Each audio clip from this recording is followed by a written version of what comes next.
Hello again guys, welcome back to the channel. In today's video we have a little bit of a festive flight for you. We're currently parked here on the ground at Headcorn Aerodrome, otherwise known as Lashenden, located in the southeast of the UK. As you can see, it's a very wintry morning, and I thought that the snowy conditions might make for a pleasant journey and help to get everyone in the festive spirit. So the airfield that you can see in front of you is Headcorn Aerodrome, again otherwise known as Lashenden, and this particular scenery has been created by Burning Blue Designs. They were kind enough to gift me a copy of the scenery for review purposes, and whilst this video won't strictly be a review, we will take the opportunity to look at the scenery in a little bit of detail and then use it as our point of departure and arrival on today's flight. So we'll first take the opportunity to have a little look at the scenery itself, and then we'll jump into the cockpit of the Cessna 172 for a flight around the Kent countryside. As always guys, I do hope you enjoyed the video. If you do, please consider giving it a like and subscribing to the channel. If you have any comments or questions for me, please leave them down in the comments section below, and I'll do my best to answer them. But for now, thanks very much, and I hope you enjoy the flight.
So the before start checklist, pre-flight inspection has been completed, seatbelts and harnesses are on, fuel shutoff valve is on, fuel selector is on both, avionics master switch is off, electrical equipment is off, circuit breakers are in, and the brakes are set. Starting the engine then, the mixture is rich. Carb heat's not applicable on this aircraft. Master switch on. Nav lights and the beacon can go on. Prime. So we'll just turn the electric fuel pump on momentarily. We should see a rise in the fuel flow, but I guess that's not modelled. Throttle is 1/4 inch open. Prop area is clear. Clear prop! And the ignition will turn to start.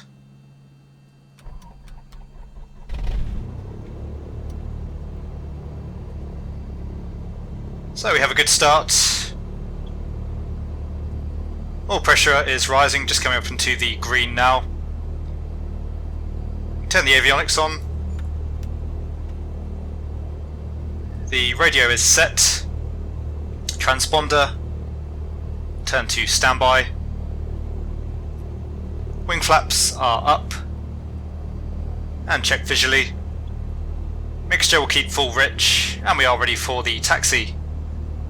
So we'll call the tower and we'll request taxi out to the runway. We'll be departing out to the east initially. Ground Cessna Golf, India Tango Bravo Sierra ready to taxi east departure. Cessna Golf, India Tango Bravo Sierra taxi to and hold short of runway 10 via taxiway Delta Delta Sierra Delta Delta Bravo Alpha Bravo. Contact tower on 122.0 when ready. Taxi to and hold short runway 10 using taxiway Delta Delta Sierra Delta Delta Bravo Alpha Bravo Cessna Tango Bravo Sierra. Okay, so out for runway 10. Not sure about all those taxi instructions. We're just going to taxi out to the runway and make our way down parallel to the runway, and then we'll hold short, carry out the run-up. So, park brake is off. All clear on the right.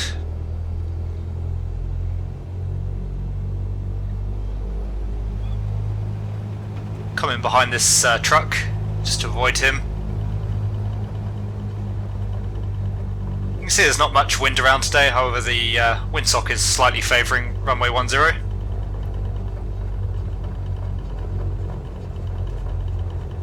Looks like we've got someone ready to do a spot of wing walking there on the Stearman. And I very much wish we could be taking that aircraft for a flight instead of this one, but we'll make do. So you can just make out the runway off the nose now. As I say, we'll taxi parallel to that and we'll hold short down the other end.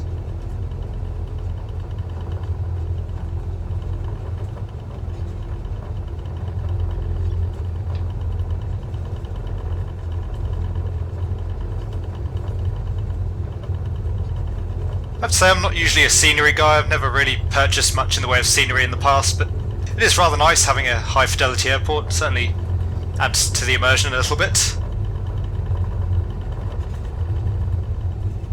Having all the extra small features that you get in an add-on airport does really ramp up the realism somewhat.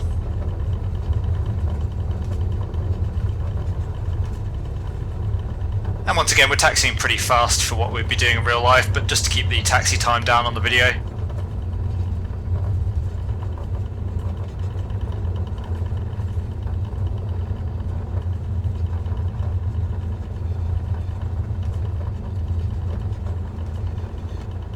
Okay, so we're at the holding point for 0328.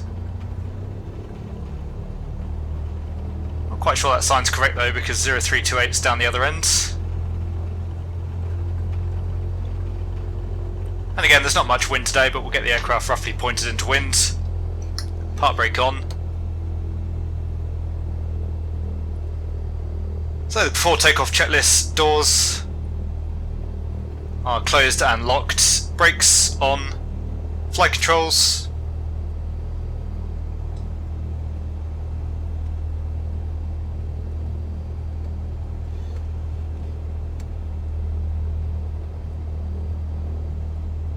Are full free and in the correct sense. Flight instruments. So we have roughly 105, 105. Altimeter's set. Flight instruments look good. Fuel valve is on. Mixture is rich. Trim. Set for takeoff. Throttle, so we'll come up to 1700 RPM for the mag check.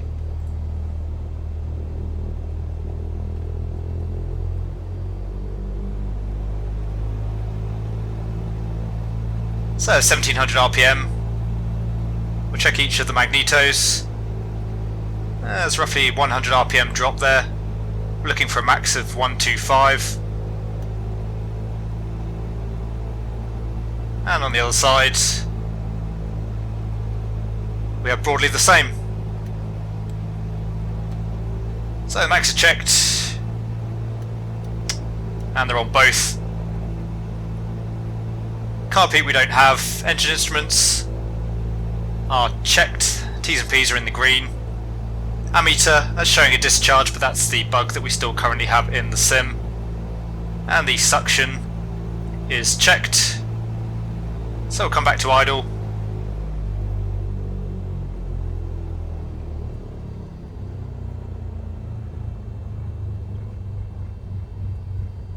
Idling around 700 RPM, that looks good. Back up to 1200.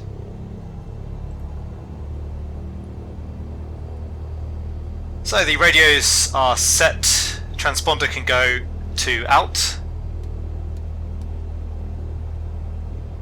Lights, so we'll turn on the fuel pump, the landing light and the strobes. We'll turn on the pitot heat as well, obviously a pretty cold day here today. Throttle friction nut has been adjusted, wing flaps we'll use 0 for the takeoff. Okay, so we are now ready for the takeoff. We'll call the tower and request takeoff. Tower Cessna Golf, India Tango Bravo Sierra ready at runway 10 east departure.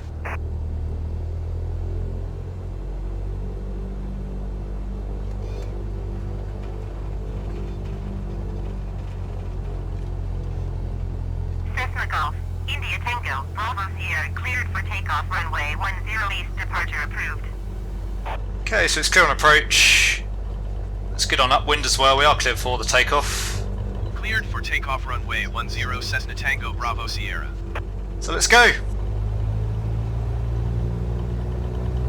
So heading looks good. Coming up to full power. RPM's checked. T's and P's are in the green.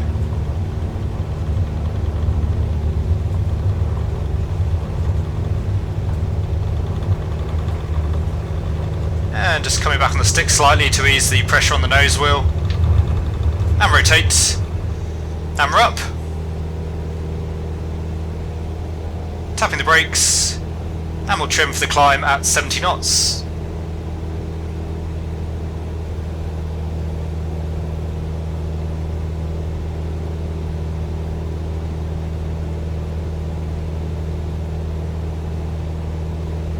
Through 300 feet now.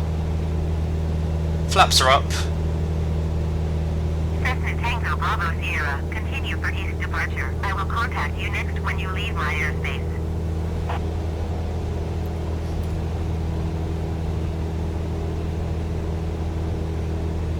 Tower Cessna Golf, India Tango Bravo Sierra continue for east departure. Still getting some pretty lengthy delays for the air traffic control communications. I do wish they would sort that out in the sim. Anyway, T's and P's are good. The oil temp getting pretty high there, but again we see that a lot in the sim. So we're heading off to the town of Ashford initially on a heading of 090, and we'll climb to an altitude of 3,000 feet. The leg should take us around 6 minutes to Ashford. So ETA for Ashford is 1052.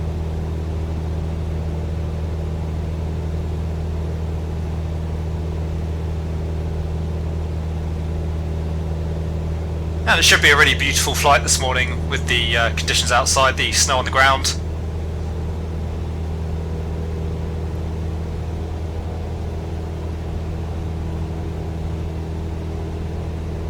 I have to say the default Cessna 172, the steam gauge version, is actually one of my favourite default aircraft in the sim.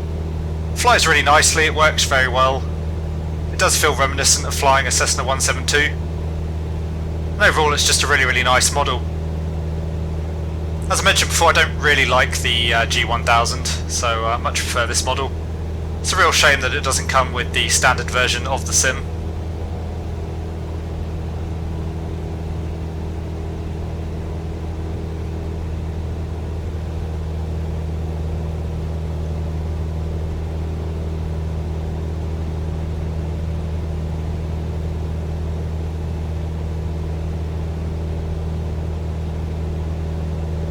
And just looking at this cloud layer above us, I think what we'll actually do, we'll level off at 2,000 feet.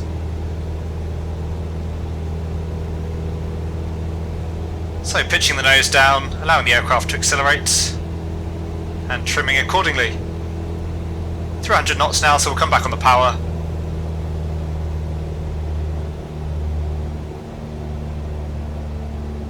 Set 2200 RPM.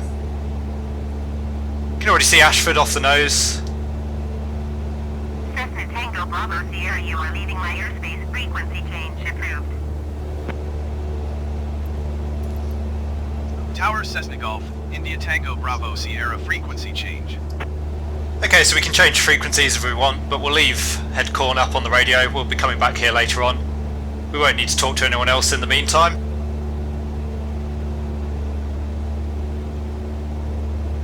So the aircraft is nicely trimmed now. Just put the autopilot on briefly while we get ourselves set up in the cruise.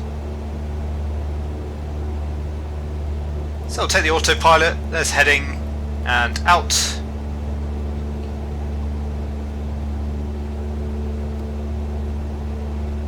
I'm not going to worry too much about our altitude. 2,100 feet is fine if that's what the autopilot wants to do. So in the cruise, fuel pump can come off, landing light off. We'll fill in the flight plan, so as I say we're expecting to reach Ashford at 5.2. Looks like it's going to be closer to 5.0 though. This is Ashford just off the nose now.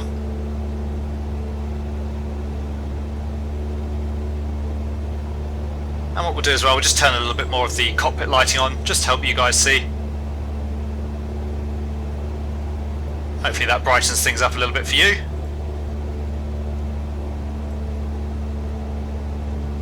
So after Ashford we turn onto a heading of 111, that will take us out towards the town of Folkstone.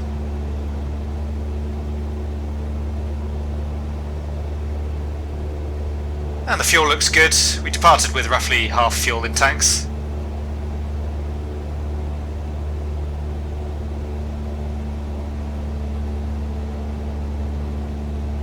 And again a really beautiful morning here in the UK. You can see way off into the distance.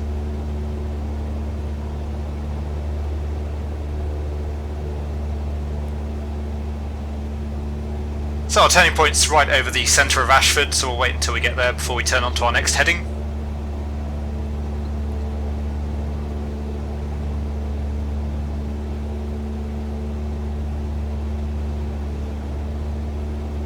Okay, that should about do us, so we'll come now onto a heading of 111. And should be around 7 minutes to Folkstone, so expecting to arrive at 5.7.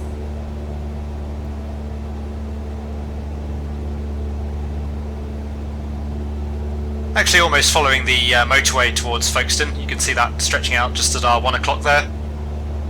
It's the M20 motorway, and there's a railway line running along that as well.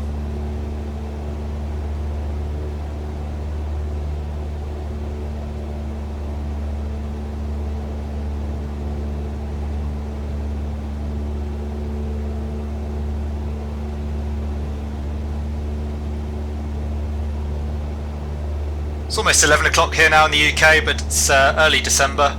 As you can see, the sun's still pretty low on the horizon. Actually, we're very close to mid-December now. Time flying along.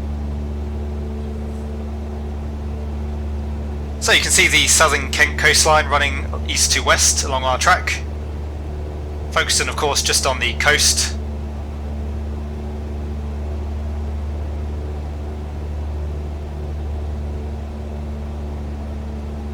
For anyone that's unfamiliar with the UK, Folkstone is a town on the southern coast in Kent, the county of Kent. It's a port town just off the English Channel. Historically it was quite an important harbour and shipping port, not so much these days.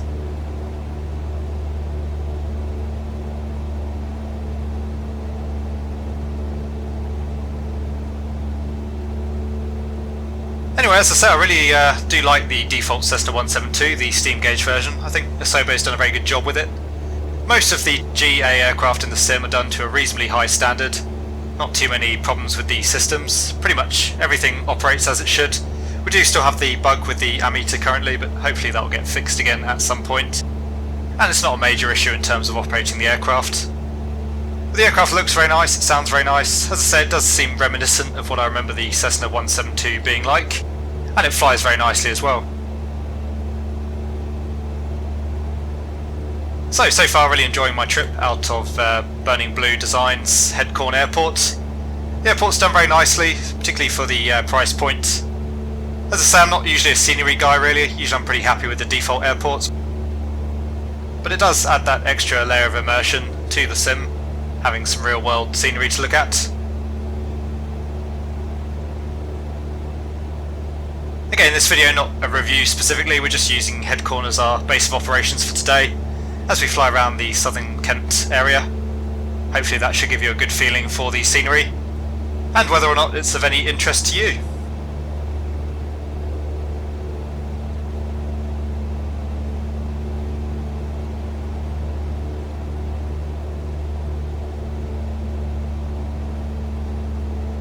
So I think I can make Folkstone out off the nose now, but not entirely sure. We'll wait until we're a little bit closer. 5.3 now, so we're roughly halfway. Fuel's looking good, and the temperatures and pressures are good as well.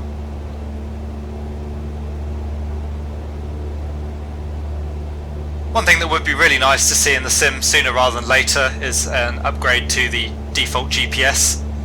Whether that's done by a Sobo or we get the old Flight 1 GTN, for example. It's one of the weaker areas of the sim. It would be really nice to have a fully functioning GPS, particularly since a lot of aircraft do use it, including the Coronado aircraft. Okay, so you can see Folkstone more clearly now.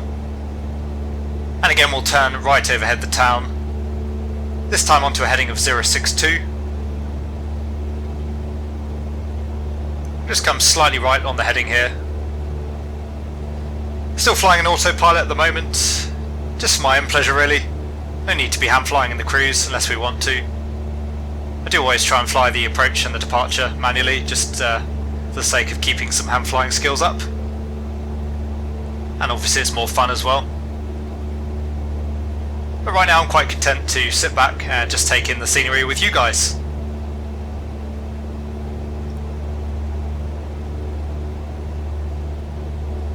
So as I say, Folkstone these days not such an important town in terms of shipping, but I think there is still some sort of harbour down there. I imagine there are still some marine activities that take place, although I can't see anything at the moment.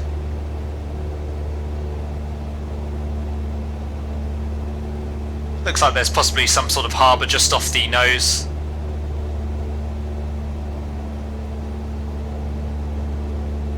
The next town we'll be heading towards will be Dover. It'll be quite interesting to see how well the White Cliffs of Dover are modelled in the sim.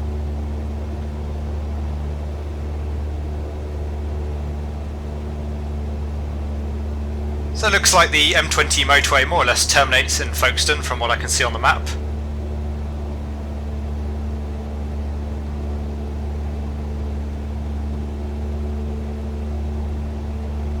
You can see the motorway down there and what looks like some sort of train station.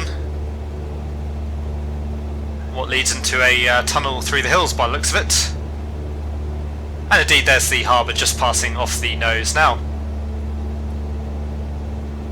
It's really nice doing a wintry trip just for something a little bit different. And as I said, hopefully to get everyone in the Christmas spirit as well.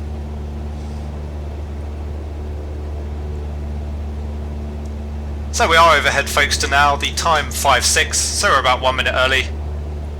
So we'll amend the flight plan accordingly, and we'll turn now onto a heading of 062.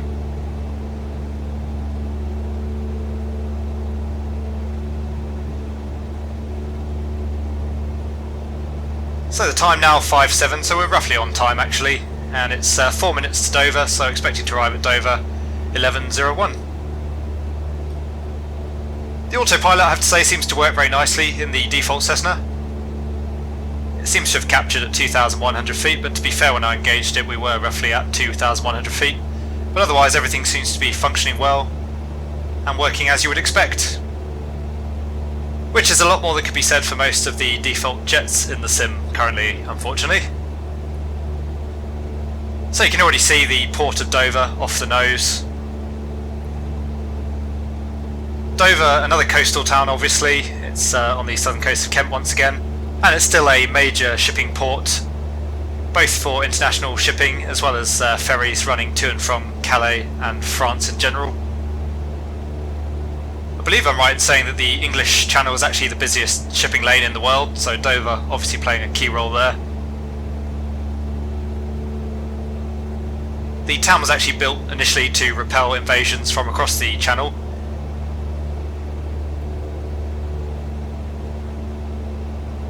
There's a medieval castle built for the purpose.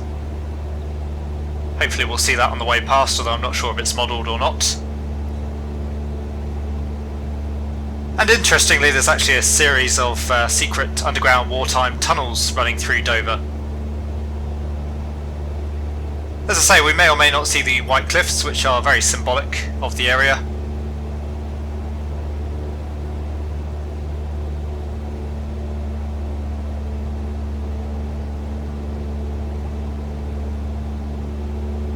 This is also the narrowest point between us and Europe.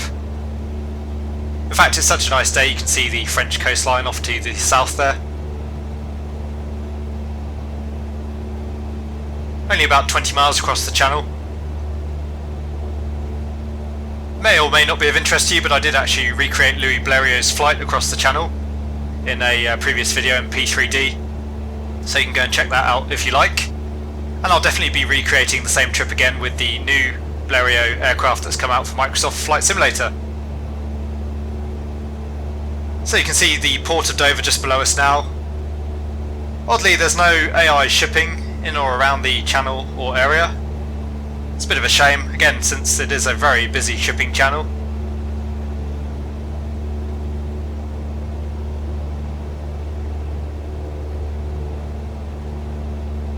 Anyway, our turning point here is once we're abeam the port itself. And the time just coming up on the hour, so again, just a touch early. Looks like we probably have a little bit more of a tailwind than we planned for, but nothing major.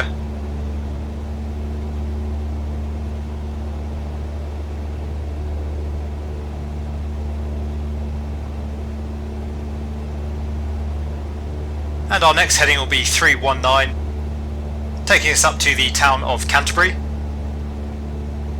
So you can see there are lots of small vessels down in the port there,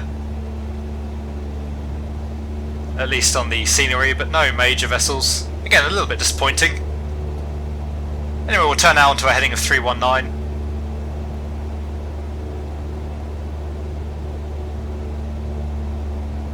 And that will have us tracking northwest towards the town of Canterbury, more or less following the A2.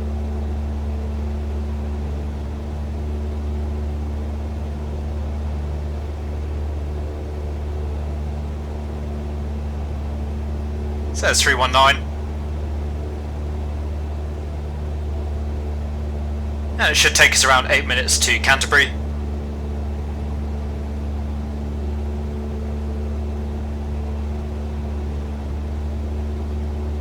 I thought we'd already be able to see the town from here, but I can't quite make it out yet. Again, with the snowier conditions though, it is a little bit more difficult. Hopefully the cathedral will be modelled. That's a pretty major landmark.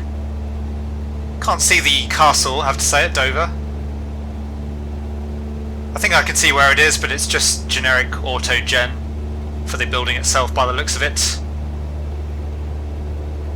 And I can actually see the field that I chose to land in when recreating the Blériot flight as well. That's quite interesting.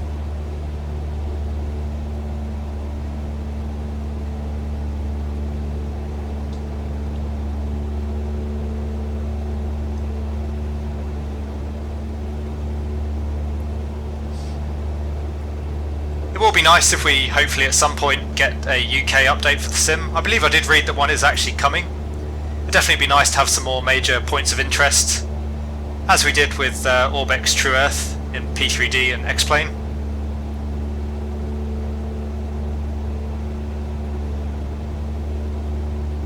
Obviously, being a Brit, I do like to explore the UK, and I spend most of my time in the sim flying around the UK, so having all the major landmarks is certainly a benefit. So the A2 should be just out to the west of us. Actually, initially it's to the east of us, and then it passes underneath.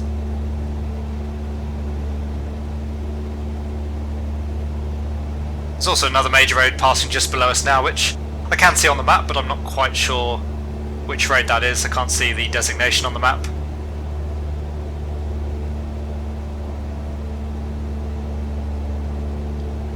Be interested to see as well, once we turn out to the west again after Canterbury, whether or not we can still make out Canterbury Aerodrome. It's now closed unfortunately, but it was one of my favourite aerodromes to operate in and out of in the sim.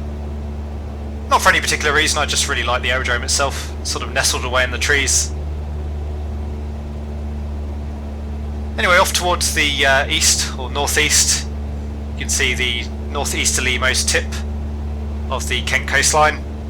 We have Ramsgate and Margate off on the tip of the coast.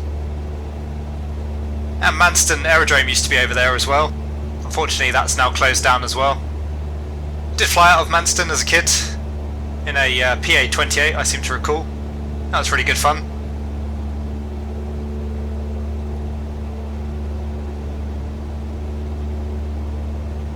And then we have the northern Kent coastline just out at our 1 o'clock with the towns of Herne Bay, Tankerton and Whitstable. Again, I can't quite make those out yet, but that's another flight that we did previously on the channel in the A2A Piper Cub.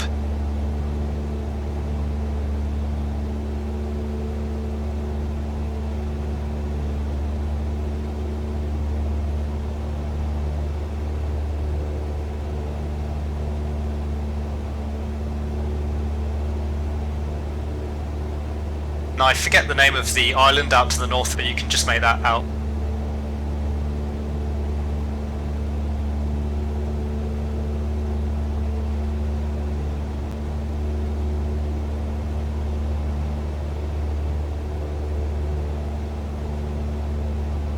And I think Canterbury is starting to come into view now. Not sure what town this is down here.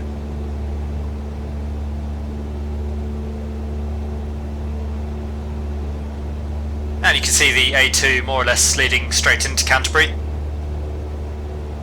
Looks like we're ever so slightly right of track here. We'll correct the heading in just a moment. And again, the fuel's looking good, T's and P's are good. Down to about 10 gallons in each tank now.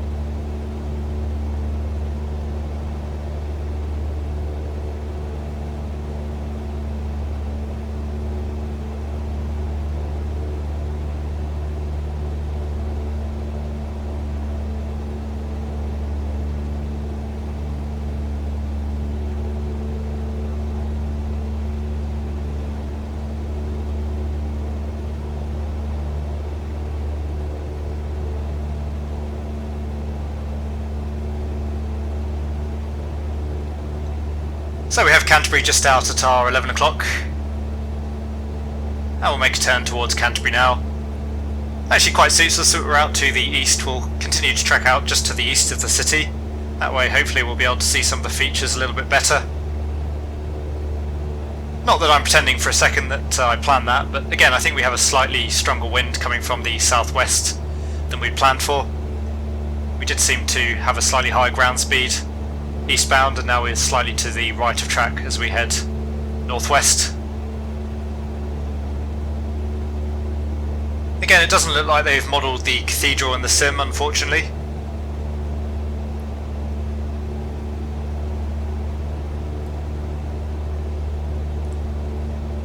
Canterbury is a cathedral city. It actually used to be a pilgrimage destination in the Middle Ages. It has ancient walls which were actually originally built by the Romans. And the town centre itself, it's a medieval town.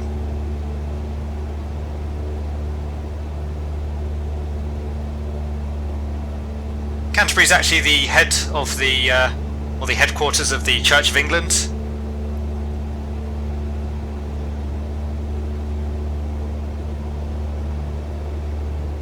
And it's obviously, as I say, famous for its cathedral, which again I have visited many years ago. Even as a child I did find it quite interesting. It's one of the oldest cathedrals in the UK.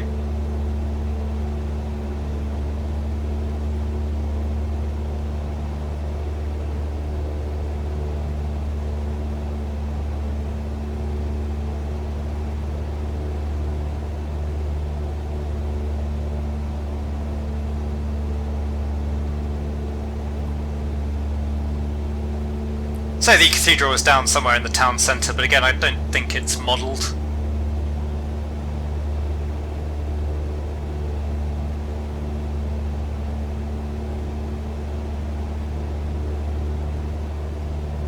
Anyway, as we're more or less over Canterbury now, we'll turn back towards the west, or southwest, heading back towards Lashenden, or Headcorn.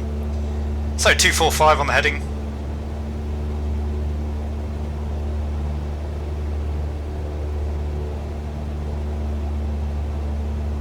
And we did arrive over Canterbury at our ETA.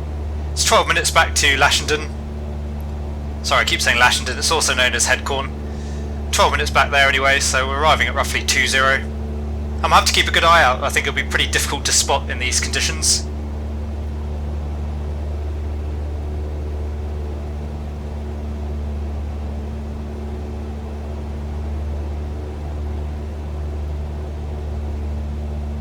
any historians amongst you, Canterbury Cathedral is also quite famous. It's the location of the murder of Thomas Becket.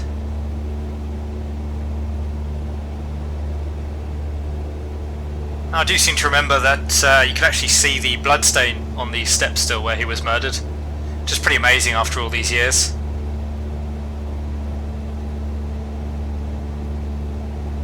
And again, if my history lessons serve me correctly, and my memory as well, I think Thomas Becket was actually murdered rather by mistake. The king at the time saying to one of his friends that he wished Thomas Becket would be gotten rid of, and there was 2 knights that actually overheard this conversation and carried out the king's wishes without his permission. I believe that the king wasn't actually best pleased. He didn't really want Thomas Becket murdered. He guess he was just angry with him at the time.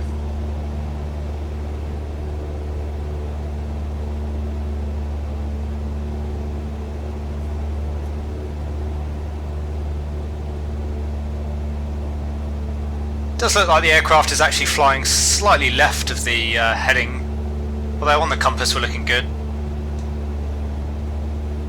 So we'll just continue on the heading, and as I say, we'll maintain a really good lookout because Lashenden, I think, is going to be pretty hard to spot with the snowy conditions on the ground. Grass runway aerodromes are pretty difficult to spot at the best of times, so I think today will be even trickier. The one thing we do have up our sleeve that should help us will be passing a beam Ashford and crossing over the M20 motorway again. So we know once we cross over the motorway we're pretty close to being back at Headcorn. And the M20 as well will be a good marker point. We'll call up the tower again just after we cross the motorway.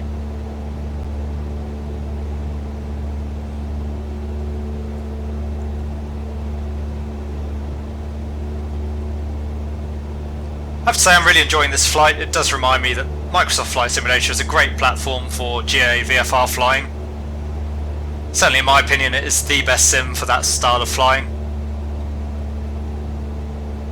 You'll see later on next week I did another flight in the default A320, and every time I do a heavy jet flight in this sim it's such a hassle. The aircraft really behaving very poorly. This sim has a long way to go before it becomes a good option for heavy jets and IFR flying. But actually on that point, interestingly, you'll be trying out the fly-by-wire mod next week, which was a real improvement over the default aircraft. Very impressive effort from the team.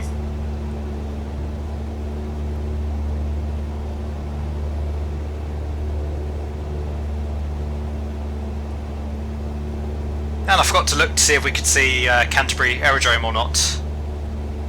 Probably a bit too far away now to really make it out. It's located just off the A2 road, but yeah, I think we're too far away now.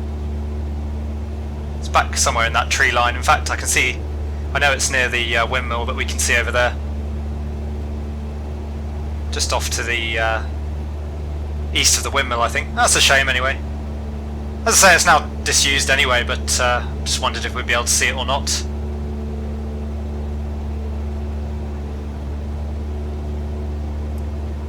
So it looks like we maybe have an aerodrome just off the nose now. If we do, I think that'll be Challock.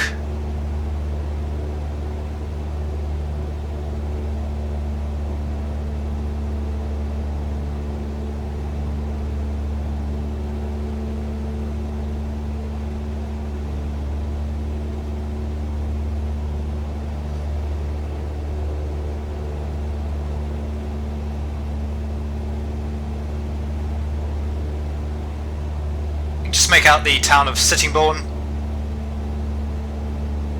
Off to our 2 o'clock there.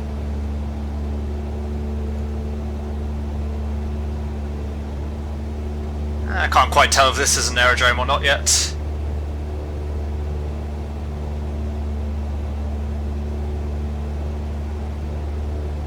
We'll get a closer look on the way past. See if we can figure it out.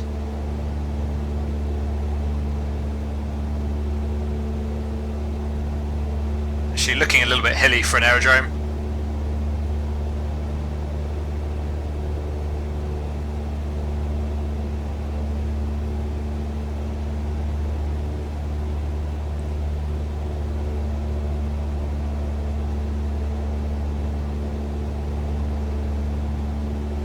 I think we can just make out the M20 now passing ahead of us. Be passing northwest southeast, which looks about right.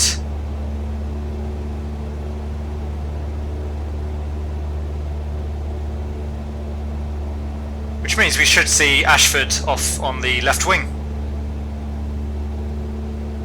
A little bit tricky to make out with the sun off on the horizon there, but I'm pretty sure that is Ashford just off the left wing. So looking promising.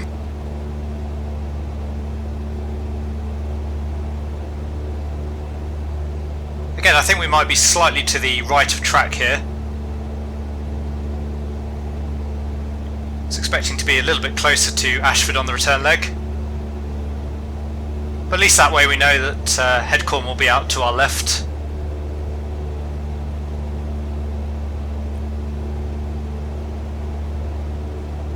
And expecting to come back in on runway 01, so we're already sort of on a base / downwind position. We'll see what air traffic control wants there.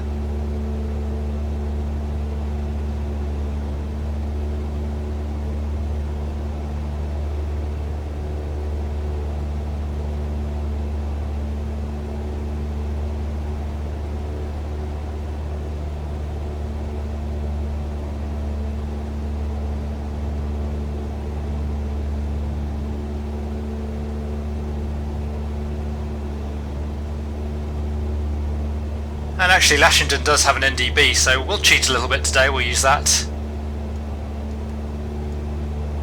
Certainly in the real world, on a day like today with the difficulty we have distinguishing ground features, I would probably do that.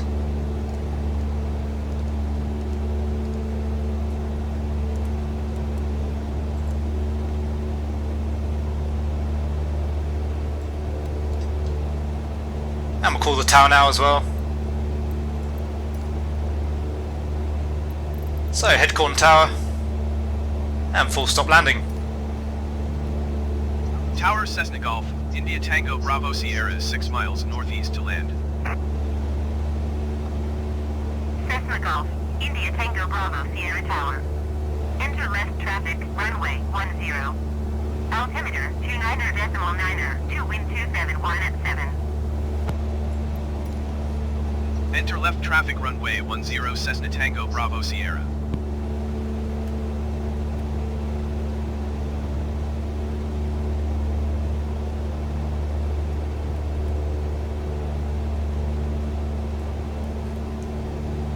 The autopilot really not doing what I was wanting there, so we'll disengage that and we'll fly the rest manually. Having just been singing its praises, although there may have been user error there. So we'll come back off the power, we'll descend down to 1,100 feet, and she just said left traffic.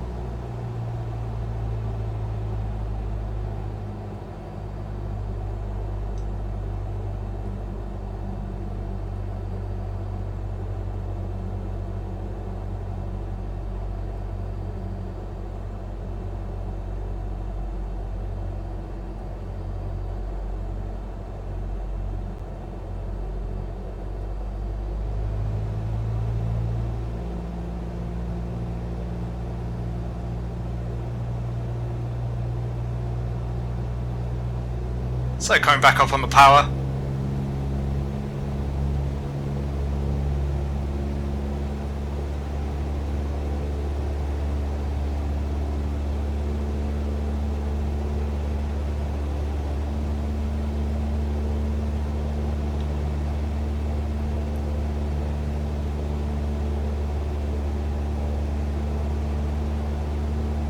So time 1-8, we've got about 2 minutes to run. I think I can already make the airfield out.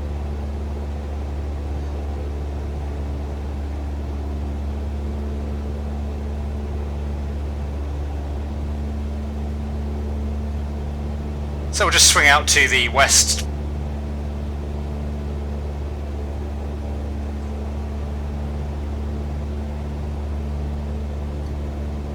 And we'll carry out our downwind checks now. So the brakes are off, undercarriage is down, mixture is rich, fuel pump is on, landing light is on, instruments are checked, and the harness secure.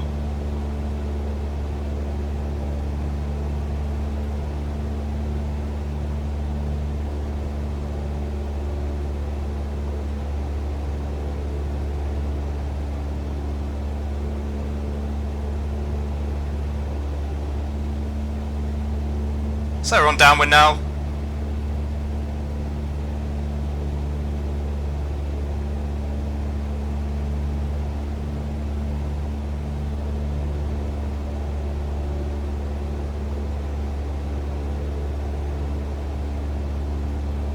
Cessna Tango Bravo Sierra, clear to land runway 10. 127, 1 at 7. Cleared to land runway 10 Cessna Tango Bravo Sierra. I still don't understand this sim. The wind always seems to be given in the opposite direction to the runway that you're given, and I'm not really sure which one is incorrect, whether they give you the wrong runway or the wrong wind. Anyway, as I said, it's very benign conditions today, so not really a concern. Turn on to base now.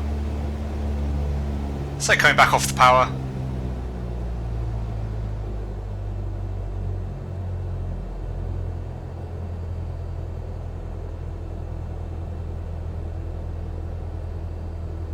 Letting the aircraft speed come back. Keeping an eye out for the runway. Can't quite make it out under the wing there. There we go. Speed in the white arc. We'll take a stage of flap. Let's go on final.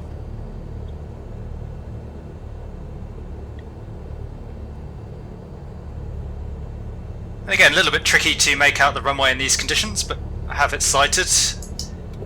Another stage of flap.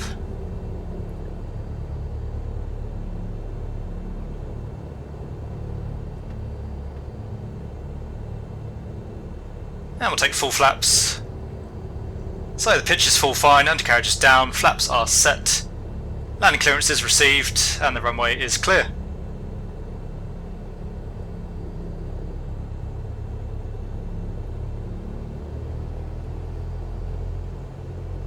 And the airfield looking really nice. Very well blended into the scenery, I have to say.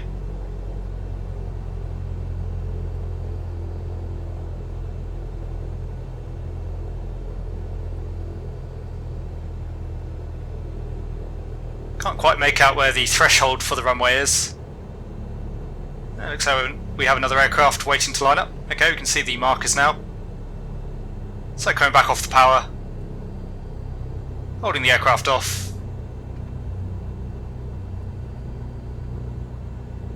And touchdown. So we'll just let the aircraft roll momentarily.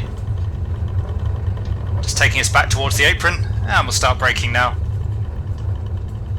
Cessna Tango Bravo Sierra, turn next taxiway. So we'll just come off the runway.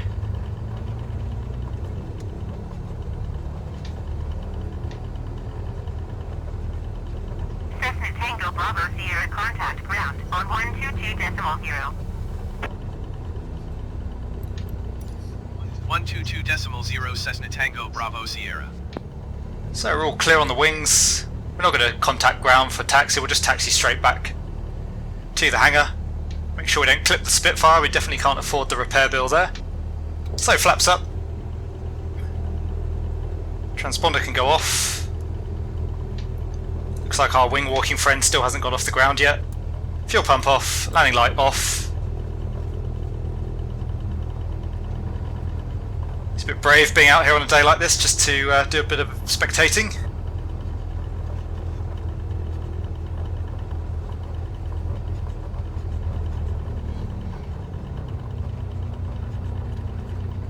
Now we'll just swing the aircraft around.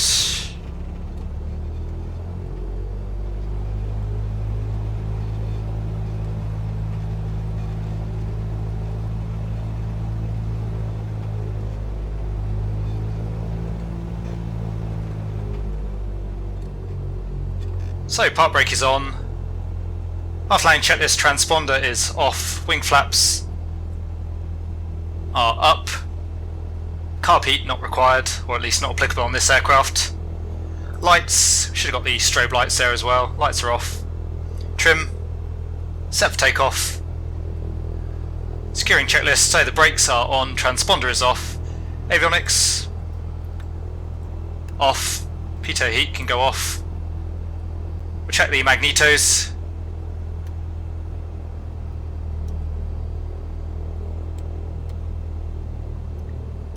Mags are good. And we'll leave the mixture.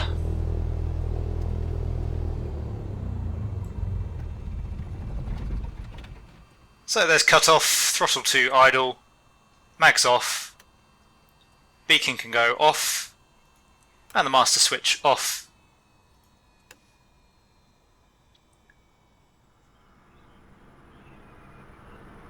So there you go guys, I do hope you enjoyed our trip around the Kent countryside, as well as our tour of Headcorn Aerodrome by Burning Blue Designs. I would just like to say a big thank you to them for gifting me a copy of the scenery. Very kind of them to do so for such a small YouTube channel. Hopefully I've managed to repay the gesture somewhat in kind by bringing you all along on the trip today. It's a very nice little scenery from Burning Blue Designs, well worth checking out if you are a frequent flyer in the UK, and especially if you're familiar with Headcorn Aerodrome itself. I have to say I did really enjoy my trip in and out of Lashenden, and I hope you guys all did as well. As always, if you did, please consider giving it a like and subscribing to the channel. Once again, if you have any comments or questions for me, please leave them down in the comments section below, and I'll do my best to answer them. But for now, thanks very much, and I'll see you all again soon.